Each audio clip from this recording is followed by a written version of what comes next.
Hello दोस्तों, कैसे हैं आप?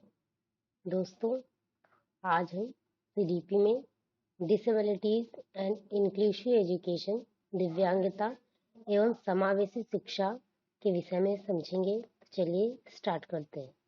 चिल्ड्रन विथ डिसेबिलिटीज, छात्रों में कौन कौन सी डिसेबिलिटीज या दिव्यांगता हो सकती है, ये हम सबसे पहले समझेंगे। पहला है बच्चों में संज्ञानात्मक और सीखने की अक्षमता। बच्चों में उनकी समझ में ये या सीखने में कठिनाई हो सकती है। और दूसरा है सामाजिक, भावात्मक और व्यवहार संबंधी विकार वाले बच्चे। कुछ बच्चे जो होते हैं वो सामाजिक नहीं हो पाते, या जो उनका व्यवहार होता है उसमें कुछ विसंगति होती है। और तीसरा है भाषा और संचार के साथ समस्या। कुछ बच्चों जो है वो उनमें कम्युनिकेशन स्किल्स जो है वो सही से डेवलपमेंट नहीं हो पाती, या वो भाषा का सही से प्रयोग नहीं कर पाते, या उन्हें अपने विचारों को व्यक्त करने में समस्या होती है। और चौथा है दृश्य श्रवण दोष वाले बच्चे। कुछ बच्चों में आंखों से देखने में समस्या होती है, सुनने कान में कोई समस्या हो जाती है। इसमें आपने देखा होगा दूर दृष्टि दोष, निकट दृष्टि दोष, और सुनने में कुछ समस्या होती है, तो वो बच्चे आते। और पांचवा है शारीरिक समस्या या हड्डी रोग विकलांगता। कुछ बच्चों में कुछ शारीरिक समस्याएं होती हैं, या उनकी हड्डियों का सही से विकास नहीं हुआ है, उनका शारीरिक विकास सही से नहीं हुआ। तो ये सारी जितनी भी कैटेगरीज हैं, ये सब बच्चे के सीखने पर असर डालती हैं। हम ये सब क्यों पढ़ते हैं? क्योंकि इन सब का प्रभाव बच्चे के सीखने पर पड़ता है, उनकी शिक्षा पर पड़ता है। तो इसलिए हमें जो बच्चे डिसेबल हैं, जो विकलांग बच्चे या दिव्यांग बच्चे हैं, हमें उनको भी समाज की मुख्य धारा से जोड़ना है, उनको भी लेके चलना है। यही है हमारी समावेशी शिक्षा। सबसे पहले हम विकलांगता को देखेंगे, दिव्यांगता के कितने स्तर हैं, कैसे हैं, फिर उसके बाद हम समावेशी शिक्षा की बात करेंगे। तो सबसे पहले विकलांगता। सबसे पहले है अपपठन, डिसलेक्सिया। इसमें क्या होता है? बच्चे पढ़ने, लिखने, बोलने या लिखने की क्षमता प्रभावित होती है। इसमें बच्चा जो है वो 100 को वॉज मतलब उल्टा पढ़ता है, गॉड को डॉग को गॉड, 16 को 61 या 12 को 21, मतलब वो अलग अलग, वो उसको समझने में, देखने में, जो जैसा देखेगा वैसा बोलेगा, जैसा बोलेगा वैसा ही लिखेगा। तो उसको जो है वो चीजें उसको पढ़ने में प्रॉब्लम होती है। 9 को 6 कहेगा, 61 को 16 कहेगा, 12 को 21 कहेगा, मतलब वो जस्ट उल्टा देखता है। तो जैसा वो बोलेगा, जैसा वो देखेगा, उसी तरह वो पढ़ेगा, उसी तरह लिखेगा। तो ये सब समस्याएं जो है लिखने, पढ़ने और बोलने में होती हैं। उसके बाद है दूसरी डिसकैलकुलिया। इसलिए गणित की समस्या होती है। इसमें क्या होता है? इसमें इसमें बच्चा अंकों के बारे में बहुत बुनियादी बातें नहीं याद रख पाता। वो छोटे छोटे जो गणित की संक्रियाएं हैं, जोड़, घटाना, गुणा, भाग, ये करने में उसको समस्या होती है। गणित के सवालों को बहुत देर से समझता है या गलत करता है। इसको जो गणित के सवाल होते हैं, जोड़, घटाना, जो बुनियादी चीजें थी जो सामान्यतः बच्चों को समझ में आ जाती हैं, उसे करने में इसे समस्याएं उत्पन्न होती हैं। या तो बहुत देर से समझेगा, छोटी छोटी बातों को वो बहुत देर से समझेगा, या फिर उन्हें गलत करता है। तो इसको डिसकैलकुलिया। इसमें पूछता है कि सीधा आपको लक्षण दे देगा कि जो बच्चे हैं, तो फिर आपको बीमारी का नाम बताना पड़ेगा, या बीमारी दे देगा तो आपको उसके बारे में बताना पड़ेगा। इसमें और अफेसिया या वाचाघात। इसमें बालक को सुनकर समझने में परेशानी होती है। इसमें वो बच्चे को क्या होती है, आप जो बोल रहे हैं उसको कॉम्प्रिहेंड करने में उसको प्रॉब्लम होती है, उसको समझने में प्रॉब्लम होती है। आपने जो बोला वो उसे समझ में नहीं आता, सुनकर समझने में बच्चे को दिक्कत आती है। इसमें आप जो बोलेंगे उसको समझने में उसे परेशानी होगी। लैंग्वेज कम्प्रिहेंशन डिसऑर्डर, जिसको हम, ये एक लैंग्वेज कम्प्रिहेंशन डिसऑर्डर है, जिसमें बच्चा जो है भाषा का सही से अर्थ नहीं समझ पा रहा है, जो आप बोल रहे हैं उसको समझ नहीं पा रहा है। तो ये है अफेसिया। और चौथा है डिसग्राफिया। डिसग्राफिया, ग्राफ का मतलब होता है लिखना या कुछ चित्र बनाना, तो आप इससे समझ जाएंगे डिसग्राफिया। यह एक विकार है जो मुख्यतः लेखन के दौरान ही व्यक्त होता है। इसमें बच्चा जो है वो उसको लिखने में प्रॉब्लम होती है, कोई चीज लिखने में उसको, जैसे मान लीजिए आप कप बनाने के लिए बोल रहे हैं तो वो सही से नहीं बना पाएगा, तो उसको लिखने में उसको दिक्कत महसूस होती है। और पांचवा है डिस्प्रैक्सिया, ये इससे प्रभावित बच्चे सूक्ष्म मोटर गतिविधियों के प्रबंधन में कठिनाई का अनुभव करते हैं। इसमें क्या होता है कि बच्चों का जो शरीर की गतिविधियां हैं उनको करने में उसके जो हाथ पैर ये सब जो मांसपेशियां हैं उनमें सामंजस्य सही से नहीं बैठ पाता, तो जिससे वो जो छोटी छोटी क्रियाएं हैं उनको करने में उसको दिक्कत होती है। ये फिजिकल एक्टिविटी करने में, जैसे बॉल को पकड़ने में, जूता बांध के फीते बांधने में, ब्रश करने में, चीजों को पकड़ने में, कुछ चीजें उठा के इधर से उधर रखने में, व्यवस्थित करने में, तो जब उसकी जो मांसपेशियां हैं वो एक तरह से जैसे सामंजस्य उनमें नहीं बैठ पा रहा है, तो वो उसको चलने में, उठने में, बैठने में, इन सब में उसको दिक्कत होती है। इसकी जो छोटी छोटी, जैसे मान लीजिए लिखने में, अब लिखने में उसके उंगलियों का और उसके हाथ का मूवमेंट का सही से होना जरूरी है, लेकिन उसका जो मूवमेंट है वो सही से नहीं, उसमें सामंजस्य, उसकी उंगलियों में सामंजस्य नहीं है, तो उसको लिखने में भी दिक्कत होगी, या कोई चीज पकड़ने में दिक्कत होगी, क्योंकि उसकी पांचों उंगलियां, भाई हम पांचों उंगलियों से कोई चीज पकड़ते हैं, तो हमें उसको पकड़ने में इन पांचों उंगलियों में सामंजस्य नहीं है, तो उसको पकड़ने में किसी चीज को दिक्कत होती है। उसके बाद है attention deficit hyper activity disorder. Hyper का मतलब होता है बहुत ज्यादा, अटेंशन डिफिसिट मतलब वो किसी एक जगह ध्यान नहीं रख पा रहा है, और हाइपर का मतलब होता है कि बहुत ज्यादा एक्टिव है, इतना ज्यादा एक्टिव है कि वो एक जगह सही से बैठ नहीं सकता, या किसी एकाग्रता में उसकी कमी आ रही है। भाई आपको कोई चीज समझना है तो आपको सबसे पहले उस पर ध्यान देना होगा, तो वो ध्यान ही नहीं लगा पा रहा है, इतना ज्यादा एक्टिव है कि वो एक जगह स्थिर होके बैठ नहीं पा रहा है। इसमें ध्यान लगाने, स्थिर बैठने, ठीक से चलने की क्षमता और आत्म नियंत्रण में दिक्कत होती है। इसमें बच्चा क्या है, वो ध्यान नहीं लगा पाता, स्थिर होके किसी एक जगह बैठ नहीं पाता, चल नहीं पाता, तो आत्म नियंत्रण नहीं कर पाता, बहुत ज्यादा सक्रिय हो जाता है और बहुत जल्द आवेग में आ जाता है। कोई भी बात आप उसको सिखाएंगे तो वो जब एकाग्र नहीं होगा तो वो उसको सही से समझ में चीजें नहीं आएंगी, और बहुत कोई बात आपने बताई, पूरी बात सुने बगैर ही वो उस पर एक्शन लेने लगेगा। पूरी बात नहीं समझ रहा है, वो एक्शन ले रहा है, तो इससे क्या है, उसको एक जगह बैठने में दिक्कत होगी, चीजों को समझने में दिक्कत होगी। जब वो सही से चीजों को सुनेगा ही नहीं तो उसको समझ में नहीं आएंगी, तो आगे उसको जीवन में भी बहुत सी दिक्कतें होती हैं। ये है ध्यान की कमी और अत्यधिक सक्रियता की बीमारी। इसमें बच्चा जो है एक जगह सही से बैठ नहीं पाता। ज्यादातर इसमें क्या होता है कि ये ADHD आपको दे देगा और इसका फुल फॉर्म भी पूछ लेता है, तो आपको ये सब ध्यान रखना पड़ेगा। और उसके बाद है ऑटिज्म स्पेक्ट्रम डिसऑर्डर, आत्म विमोह या स्वपरायण। इसमें क्या है, बच्चा जो है बालक के सामाजिक व्यवहार और संपर्क को प्रभावित करता है। सामाजिक नहीं होगा, बात करने में परेशानी होगी, अटक अटक कर बोलेगा, बार बार दोहराएगा शब्दों को।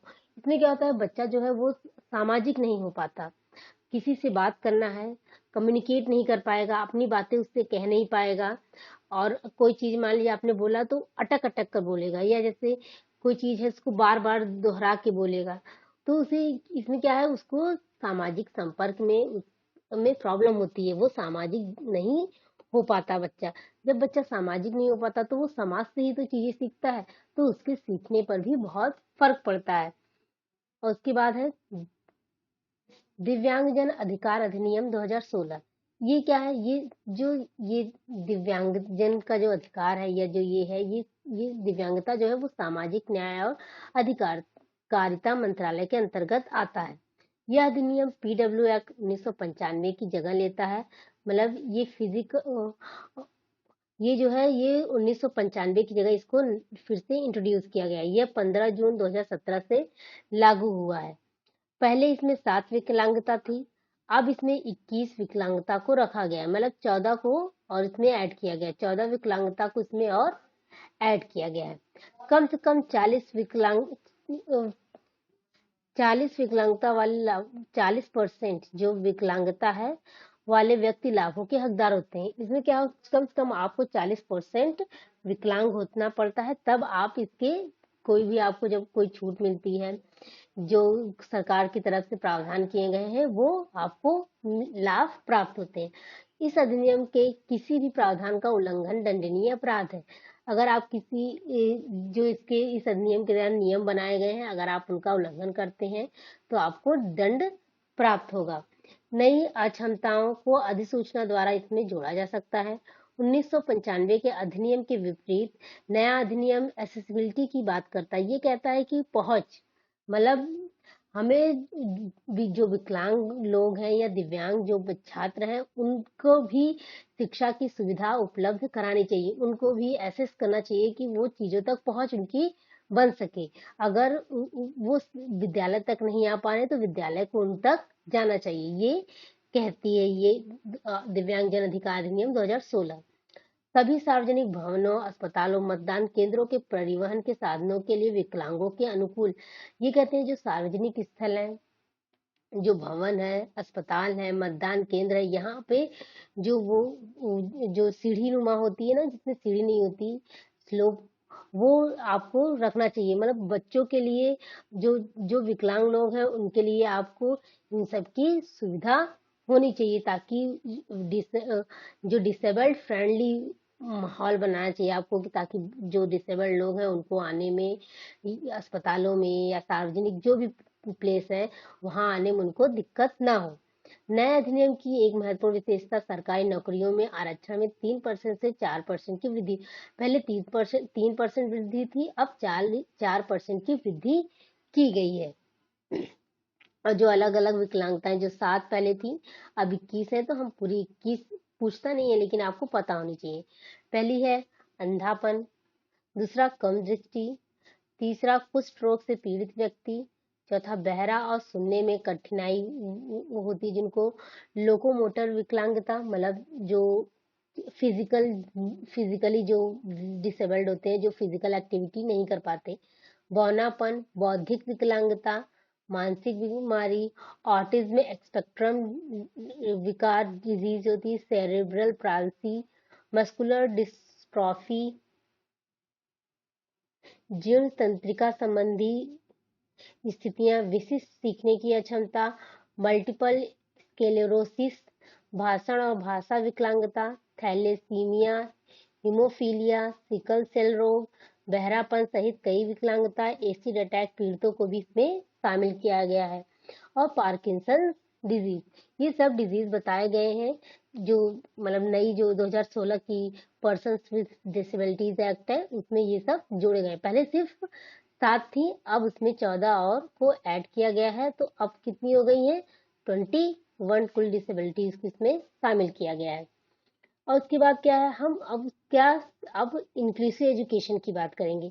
इंक्लूसिव एजुकेशन क्या है कि छात्रों को, अब जो दिव्यांग बच्चे हैं और जो सामान्य छात्र हैं, सबको समान शिक्षा के अवसर मिलने चाहिए, सब तक शिक्षा की पहुंच होनी चाहिए। ऐसा नहीं है कि सामान्य छात्रों तक तो शिक्षा पहुंच रही है पर दिव्यांग जो बालक है उनको शिक्षा नहीं मिल रही है, उन्हें शिक्षा के अवसर नहीं प्राप्त हो रहे हैं।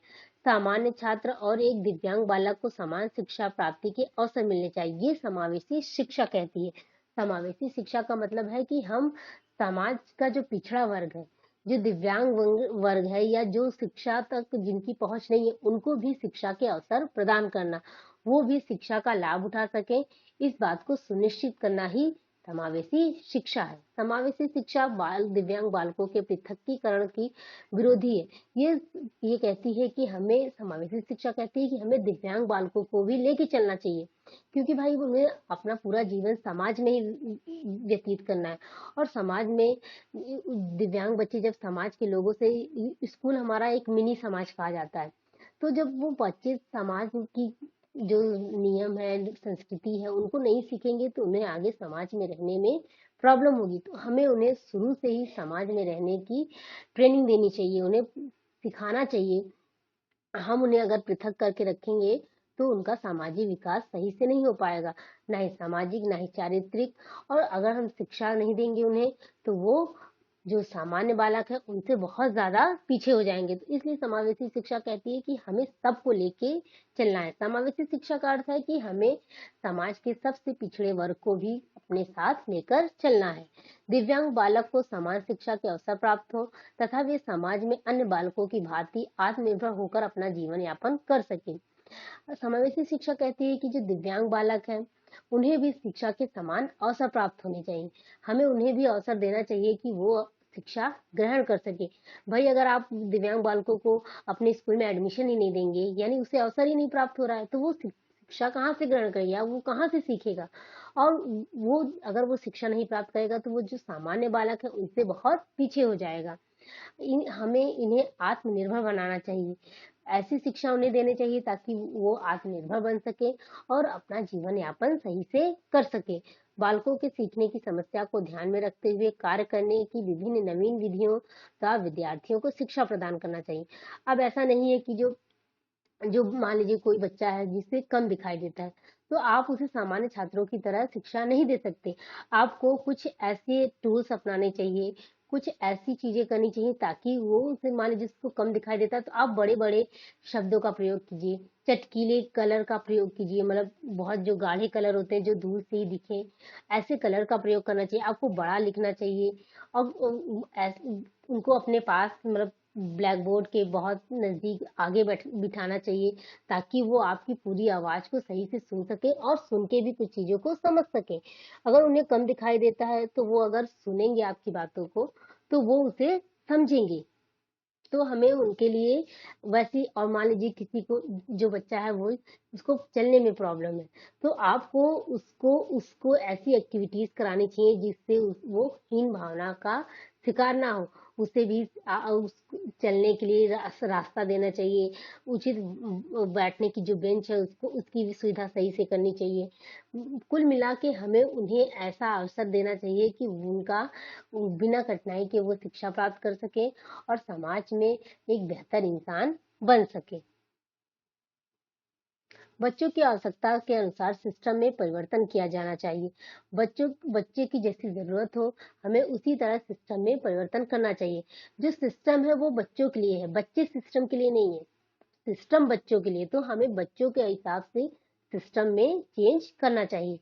जैसे एक है बाला, बिल्डिंग एज लर्निंग एड, मतलब बिल्डिंग को ही जैसे कलर से, बहुत अलग अलग कलर से पेंट कर दिया जाता है, एबीसी दीवारों पे ABCD लिख दिया जाता है, पेड़ पौधे बना दिया जाता है, तो ये क्या, बच्चे वो जो कॉलेज की दीवारें हैं उससे सीख रहे हैं। कहीं ABCD लिखा हुआ है, कहीं क ख ग घ लिखा हुआ है, कहीं गिनती लिखी हुई है, तो इससे क्या है, बच्चे जब जैसे ही विद्यालय में प्रवेश करते हैं तो वहाँ की बिल्डिंग की जो दीवारें हैं वो भी उन्हें सीखने के लिए प्रेरित करती हैं। प्रतिभाशाली बालक उन बालकों को कहा जाता है जिनकी बौद्धिक क्षमताएं सामान्य बालकों की अपेक्षा अधिक होती हैं। और प्रतिभाशाली बालक क्या होते हैं? प्रतिभाशाली बालक वे होते हैं जो सामान्य बच्चों से थोड़ा ज्यादा तेज होते हैं। उनका जो बौद्धिक विकास होता है, जो बौद्धिक क्षमताएं होती है वो सामान्य बालकों की अपेक्षा अधिक होती है। वो अधिक उत्सुक होते हैं, सामान्य बालकों की अपेक्षा वो अधिक उत्सुक होते हैं। उनकी याददाश्त बहुत अच्छी होती है, सृजनात्मक होते हैं, वो तर्क वितर्क करने में अच्छे होते हैं, प्रतिभावान होते हैं, बौद्धिक रूप से अच्छे होते हैं।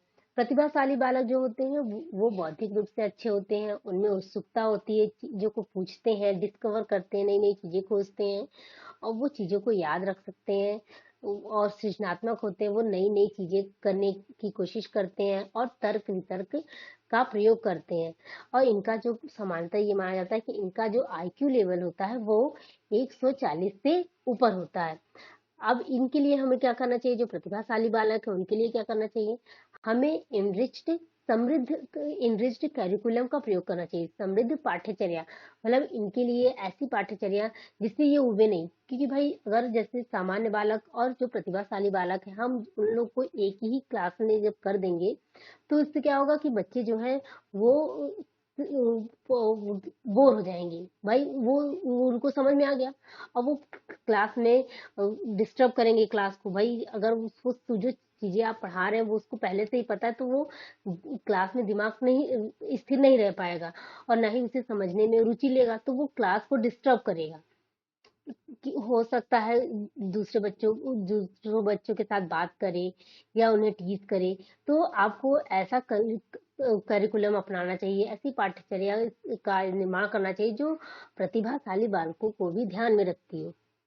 या और एक है ग्रेड एक्सिलरेशन, मतलब उनको एक क्लास आगे बढ़ाना चाहिए। मान लीजिए जो बालक है वो इतना तेज है कि उसने इस क्लास की इसके को पूरा समझ लिया है, उसने जो भी आप पढ़ा रहे हैं, जो भी मैथ के किसी भी सब्जेक्ट का जो भी कुछ है, वो उसको अगर समझ में आ गया तो हमें उसको दूसरी कक्षा में भेज देना चाहिए। यही है ग्रेड एक्सीलरेशन, मतलब उसको दूसरी कक्षा में भेज देना चाहिए, ताकि वो इस क्लास में अगर रहेगा तो वो आपको डिस्टर्ब करेगा, बच्चों को डिस्टर्ब करेगा, सीखेगा नहीं, सीख चुका है वो, उसको सब आ रहा है, तो वो बोर होगा, उसका मन नहीं लगेगा क्लास में। तो अगर आप उसको एक क्लास ऊपर कर देंगे, दूसरी क्लास में भेज देंगे, तो वहां पे वो उसको नई चीजें मिलेंगी, तो वो उसको सीखने में उसका मन लगेगा। और स्पेशल क्लासेस, और ऐसे बच्चों के लिए हमें कुछ स्पेशल क्लासेस भी ऑर्गेनाइज करनी चाहिए, जिसमें वो कुछ और एक्टिविटीज या कुछ और सीख सकें, जिससे कि जो बोरियत है, या जो भाई बच्चे जो है वो, जब अगर आप जो पढ़ा रहे हैं उसको पढ़ चुके हैं, तो वो उसमें बोर होंगे, तो उनको नई नई चीजें सिखाना चाहिए और उनको खुद से करने पर जोर देना चाहिए। अब और एबिलिटी ग्रुपिंग, इनके लिए क्या करना चाहिए कि एक एबिलिटी ग्रुपिंग करना चाहिए, मतलब एक जो प्रतिभावान बालक है उनको एक साथ कर देना चाहिए, ताकि वो एक दूसरे से अंतः क्रिया करते हुए कुछ सीख सके। और सेल्फ डायरेक्टेड लर्निंग, मतलब इसमें क्या होता है, आज निर्देशन में बच्चे को छोड़ देना चाहिए कि वो खुद से करके सीखे। तो ऐसे बच्चे जो बहुत ज्यादा, जो जिनकी जो जो सामान्य बालकों से ज्यादा प्रतिभावान होते हैं, वो खुद से करके सीखने में उनको ज्यादा, क्योंकि वो सृजनात्मकता उनमें ज्यादा होती है, तरफ इतर कर लेते हैं, तो वो खुद से जो करके सीखने में उन्हें ज्यादा अच्छा लगता है। तो हमें उन्हें सेल्फ डायरेक्टेड लर्निंग की तरफ भी प्रेरित करना चाहिए, ताकि वो खुद से करके सीखें, अपनी गलतियों से सीखें, उनको करके सीखेंगे तो बच्चे अच्छे से समझ पाएंगे। आज की क्लास में इतना ही, उम्मीद करते हैं आपको समझ में आया होगा। मिलते हैं आपसे नेक्स्ट वीडियो में। धन्यवाद।